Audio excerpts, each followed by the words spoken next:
So when we're looking at, like if I'm an applicator on a job site, I look at the stuff that I can control.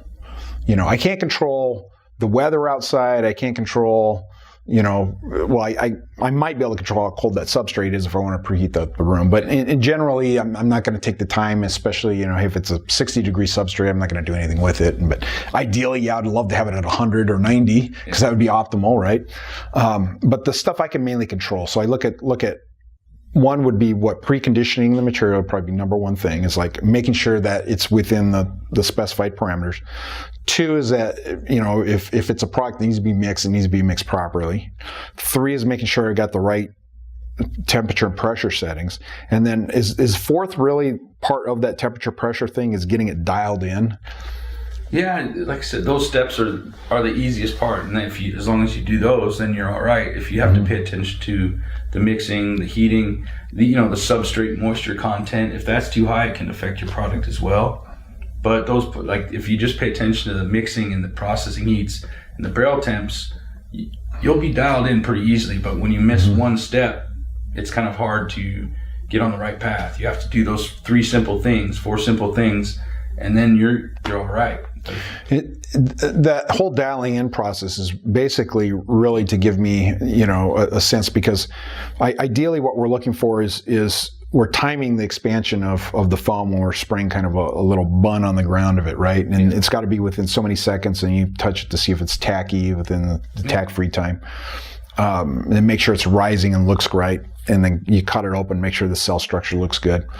What we're really trying to do is that's really our good green light, hey, if we got everything right, and that means our mixing's probably good, that means our temperature and pressures are probably right on the mark, because the foam is rising where it should be, it looks good, it looks like it's behaving the way it should.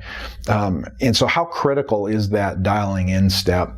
Well, it's very critical. We always train guys too that they shouldn't just set the heats and hop up and start spraying. Like you said, they should get everything set and spray a couple test patterns and make sure, because then like you said, from the expansion, from the tack-free, from the overall look of the cell structure, that you're dialed in prior to hopping up and starting to spray. Like, you want to take those steps so the foam's ready, because then if you're dialed in from the get-go, you're going to fly through that house and the product's going to do everything it should. It should yield how you want it to. Yeah. It should yield how we want it to. And it should do everything we promise you, come to adhesion and coadhesion and all that, as long as you follow those couple steps and, like I said, test it out first off, then you should be good. It's when guys just, set the heat, start spraying, and, kind of jump into it fast that, they tend to have more issues. Yeah, because it's not They haven't made sure that it's doing everything it should prior to just starting to spray the house. And that could be a key factor why some applicators get 2,000 or 3,000 board feet to other than others. Just that simple little process of, hey, I'm going to take the extra 5 minutes it takes to dial this thing in, get it dialed in, and then that way if you do that, you also know if the mixer would be malfunctioning, or is it not mixing properly, or is your heaters working properly and stuff like that. You'll know, because if you're spraying in the foam, you can tell by the way the foam looks and expands if something's wrong. And if you're up in the attic and you start spraying, 9 times out of 10, the guys are just going to keep going. They're not going to adjust anything to get it where it should. So if you fix it from the get-go, instead of spraying 500,000 square feet, and then you're like, okay, I better fix it now, you've already kind of wasted 1,000 square feet of foam, and your yields are not going to be where they should. So it's really important to take those, care a little bit and take those steps initially, so you can be dialed in right from the get-go.